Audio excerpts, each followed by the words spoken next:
Corona atau COVID-19 adalah virus. Corona itu adalah virus yang jahat. Corona itu penyakit. Jadi, corona ini adalah suatu virus. Corona merupakan virus. Corona merupakan virus yang lagi happening di tahun ini. Virus corona adalah virus yang menyerang sistem pernafasan. Corona itu virus yang menyerang saluran pernafasan. Virus yang menyerang daerah pernafasan. Yang menyerang sistem kekebalan tubuh manusia. Dan virus tersebut menyerang pernafasan manusia. Yang menyerang sistem pernafasan. Virus yang menyerang saluran pernafasan. Jadi kita akan merasakan sesak nafas. Dimana kalau orang terkena corona, sistem pernafasannya itu bakalan terganggu. Bisa juga menyebabkan kematian. Mengakibatkan meninggal dunia.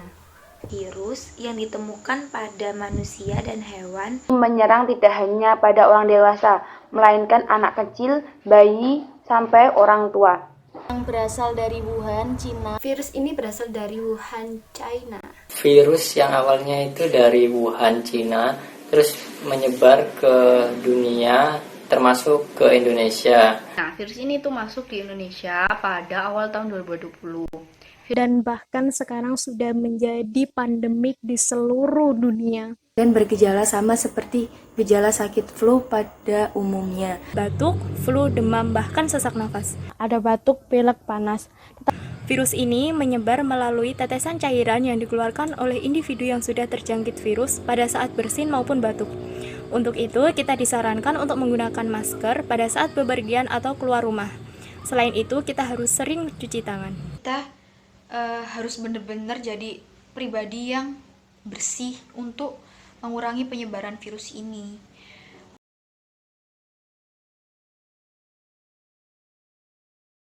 Kuliah semua itu menggunakan internet.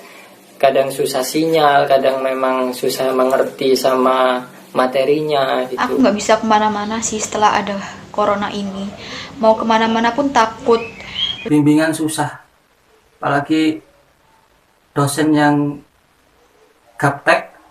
Saya juga gaptek juga. Saya merasa lebih aware terhadap kesehatan, terhadap kebersihan, dimana kayak misalnya lebih menerapkan lagi pentingnya cuci tangan, hidup bersih. Dan proker organisasi Morat Marik harus menjadwalkan ulang. Dan dampak yang paling besar dirasakan gak bisa ketemu doi. Kangen sama teman-teman, kangen kuliah, kangen main, kangen liburan, kangen main sama doi. Ya, aku lebih juga senang karena mengurangi polusi udara kendaraan yang biasanya aku pakai sehari-hari. Melakukan social dan physical distancing yang menganjurkan masyarakat untuk bekerja, belajar, dan beribadah dari rumah aja. Waktu berkumpul bersama keluarga akan menjadi lebih banyak. Kuliahku jadi online, ada corona ini, terus aku jadi di rumah, nggak di Surabaya. Banyak sekali ya, terutama adanya daring kuliah atau kuliah online yang diterapkan dari pemerintah. Ketemu teman, ketemu pacar, ketemu sahabat juga nggak bisa karena ada corona. Mungkin dampak positif dari corona ini yaitu mengeratkan keluarga antara satu sama lain. Nah, dampak yang aku rasain setelah corona itu adanya kuliah daring. Kuliah daring itu mana kita gak paham kan materi yang dosennya beri, terus mana paketan kita habis, terus gak paham. Ruang gerak kita semakin berkurang dan kita nggak bisa kemana-mana. Meningkatnya kepedulian masyarakat terhadap kebersihan dan kesehatan. Sedangkan dampak negatif adanya keterbatasan terhadap ruang gerak kita. Harus tetap stay di rumah, kita harus di rumah aja. Kuliahku jadi online, terus terisolasi dan nggak bisa kemana-mana. Kegabutanku semakin bertambah karena kan ruang gerakku kan juga nggak bebas. Ada mulai diterapkan physical distancing, jadi semua hiburan ditutup. Jadi kita nggak bisa kumpul-kumpul lagi sama teman-teman, nggak bisa diskusi bareng, nggak bisa belajar bareng, nggak bisa nggak bisa seneng-seneng guyon-guyon bareng.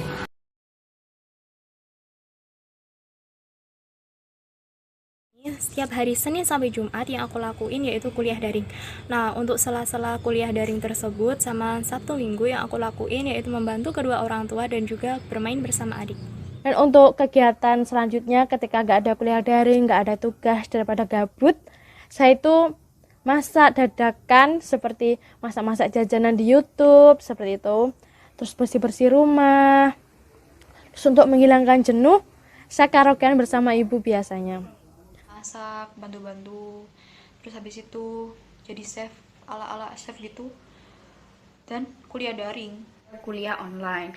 Terus aku juga mengerjakan tugas-tugas dari dosen. Terus setiap Jumat, Sabtu, Minggu itu biasanya main sama adik-adik. Terus berjemur, nonton film, streaming YouTube. Ada beberapa aktivitas yang saya lakukan, yaitu yang pertama mungkin baca buku, main gitar, kemudian free call sama teman-teman, video call sama teman-teman, chatting, IG-an, sama gaming. Memanfaatkan waktu kumpul dengan keluarga, dan di setiap sorenya saya olahraga supaya tetap menjaga kesehatan. Meskipun di rumah harus tetap menjaga kesehatan. Di rumah pastinya gabut banget sih.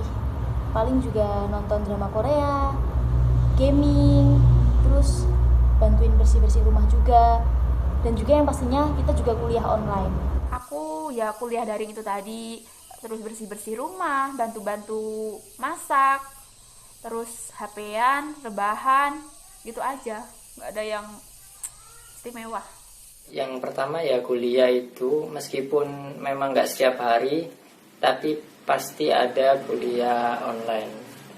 Dan biasanya juga buka YouTube, lihat-lihat video buat hiburan itu lucu-lucu, biar nggak bosen di rumah, biar ada hiburan lah.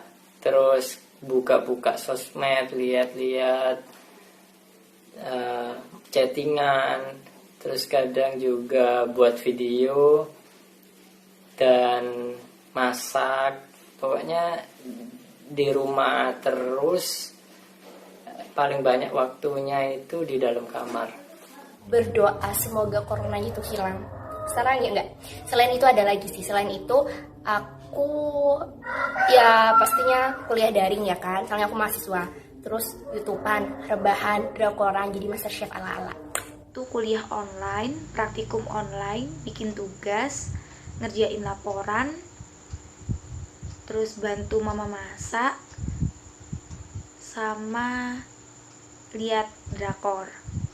Nonton drama Korea, terus mendadak jadi chef sekarang. Mendadak menjadi chef. Pakai misal ngikutin tutorial pembuatan kue, pembuatan camilan kayak gitu. Terus biasanya juga kalau misal bosen ngelakuin ini nyanyi. Terus, tapi tetap nggak lupa sama kewajiban saya sebagai mahasiswa yang bisa saya lakukan di rumah. Yang pasti waktu rebahan itu lebih lama, lebih panjang. Dan banyak aktivitas yang aku kerjain di rumah, dan aktivitas kita tuh lebih santai. Jadi kita nggak kayak biasanya, jadi kita melakukan aktivitas itu lebih santai. Ini tentunya daring, kemudian rapat online, menonton film, dan kumpul dengan keluarga.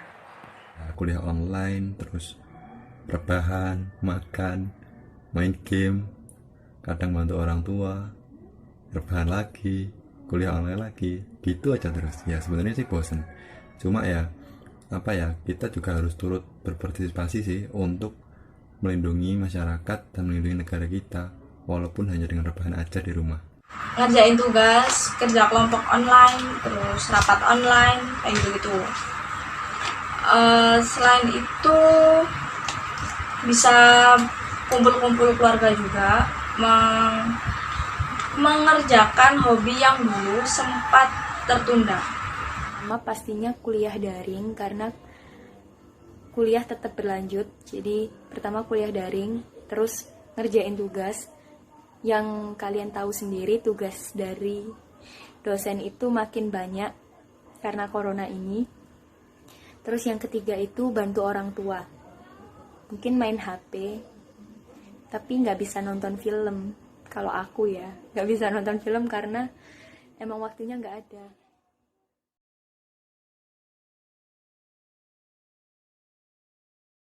Tahu. Jujur, sebelum adanya kebijakan dari UPN tentang kuliah daring, saya belum tahu bahasa daring. Saya tahunya tentang bahasa online. Jelas semua mahasiswa tahu sih kayaknya. Tahu. Tahu saya tahu. Tahu. Kalau menurut saya kuliah daring itu kuliah dengan menggunakan metode online. Tahu dong. Tahu, itu yang saya lakukan selama isolasi ini. Tahu lah. Kuliah daring itu semua menggunakan internet, akses materi, terus pembelajaran semua lewat internet. Pastinya tahu dong. Kuliah daring adalah kuliah yang dilakukan secara online. Tahu? Tahu. Tahu? Tahu? Kuliah melalui media sosial. Iya, tahu. Tahu dong, aku kan mahasiswa. Tahu lah, kan aku juga lagi kuliah daring sekarang. Tahu. Iya, tahu.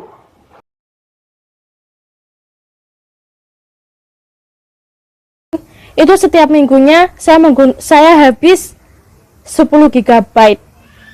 Dan di rumah saya itu bisanya hanya sinyal Telkomsel. Itu menghabiskan kuota yang banyak. Nah, dalam sekali pertemuan aja itu kadang bisa habis sekitar setengah giga.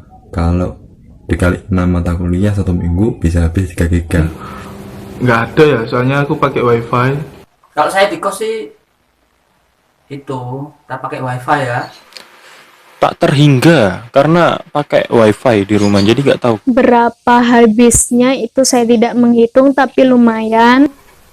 Banyak itu sih. 1 bulannya mungkin sekitar 3 giga. Kalau dari anak-anak itu memang katanya banyak, habis banyak.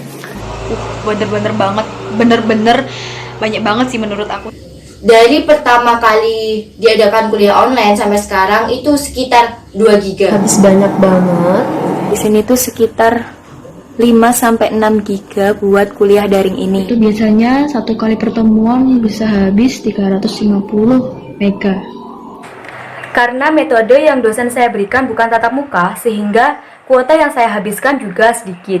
Belinya paket unlimited, jadi kita bisa menghabiskan sampai 1 bulan dan itu nggak ada kayak Itu lebih dari 2 giga per hari.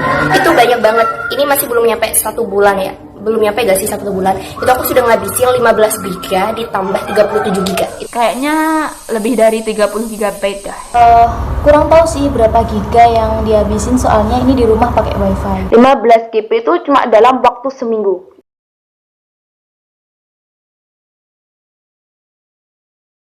Itu sempat 1-2 kali.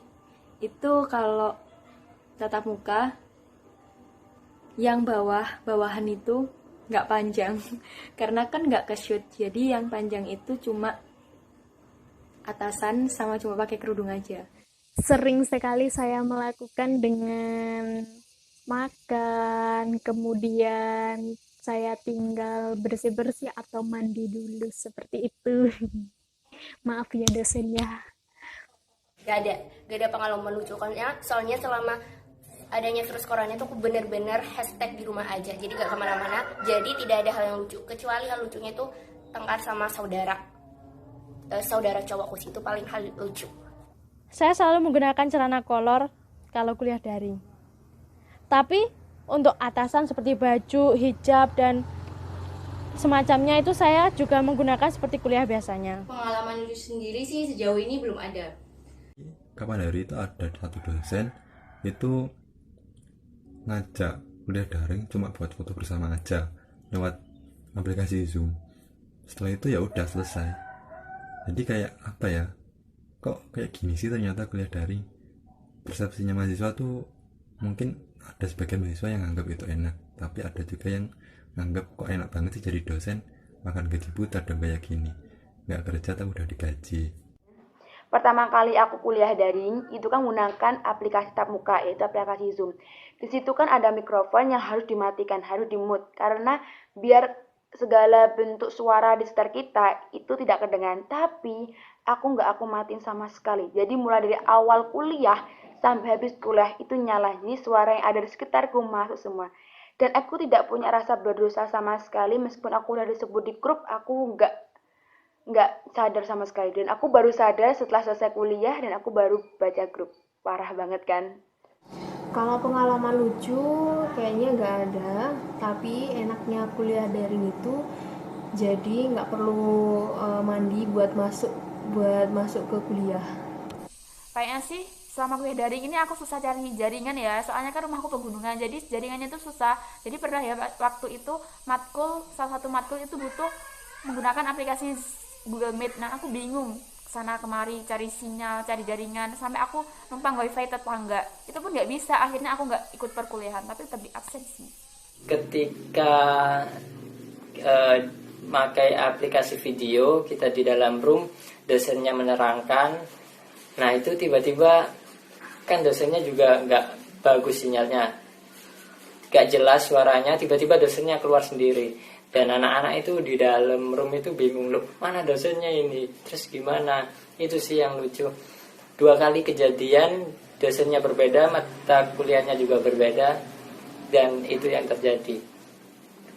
Ketiduran kalau misalnya ada kelas pagi, terus balas dendam ke dosen dengan kayak ngasih banyak pertanyaan ke dosen, terus dosennya tiba-tiba hilang, habis gitu kejadian kayak gitu-gitu sih. Kan kalau melalui online itu aplikasinya kan bisa ya kita face to face dengan dosen, tapi kita bisa mematikan videonya juga, jadi kadang ada yang sampai ketiduran sampai mata kuliahnya selesai.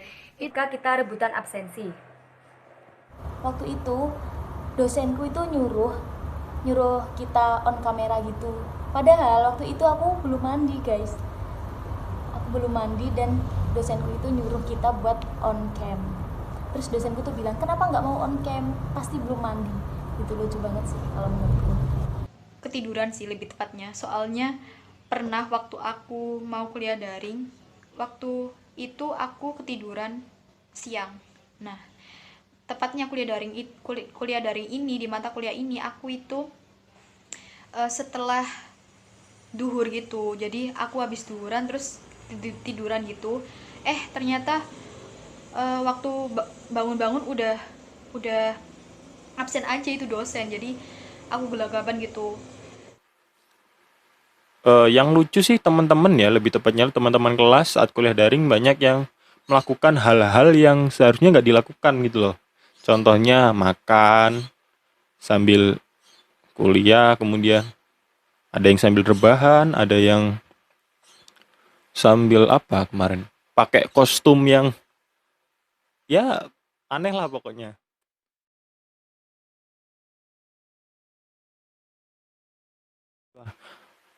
Pada dasarnya kuliah daring yang pas itu adalah kuliah daring yang sesuai dengan hakikatnya kuliah, yaitu pemberian materi atau pemberian ilmu itu lebih banyak daripada pemberian tugas.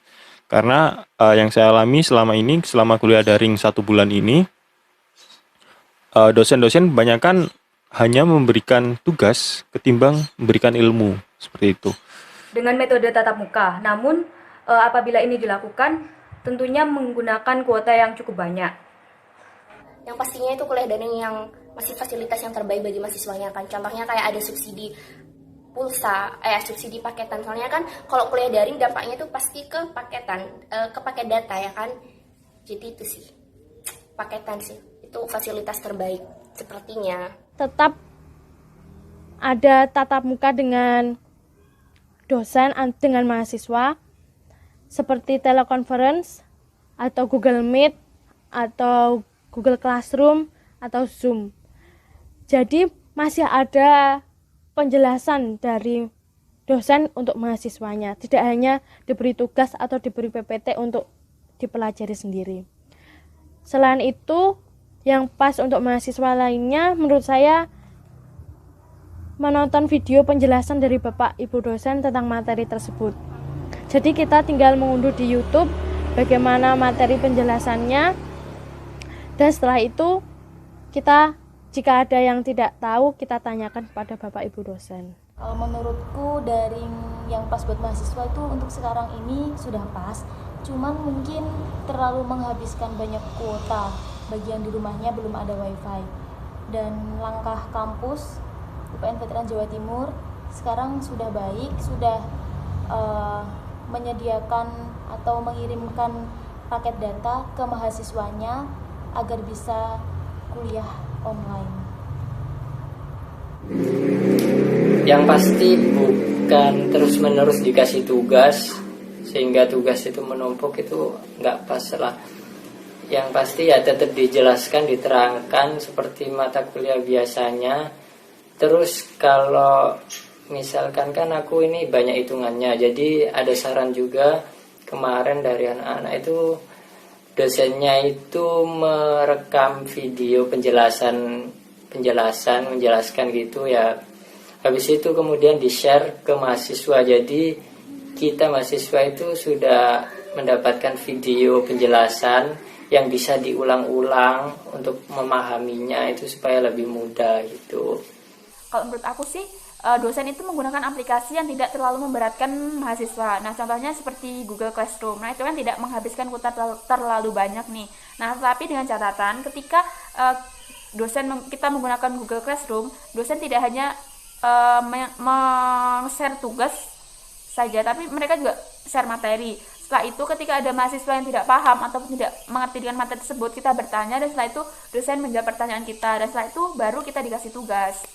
Gitu. Menggunakan aplikasi yang ketemu wajah, kayak aplikasi Zoom atau aplikasi Google Classroom dan sebagainya. Tetapi di lain itu kadang teman-teman juga banyak yang protes karena kuota yang digunakan itu lebih banyak dibandingkan dengan kalau tidak memakai aplikasi tersebut.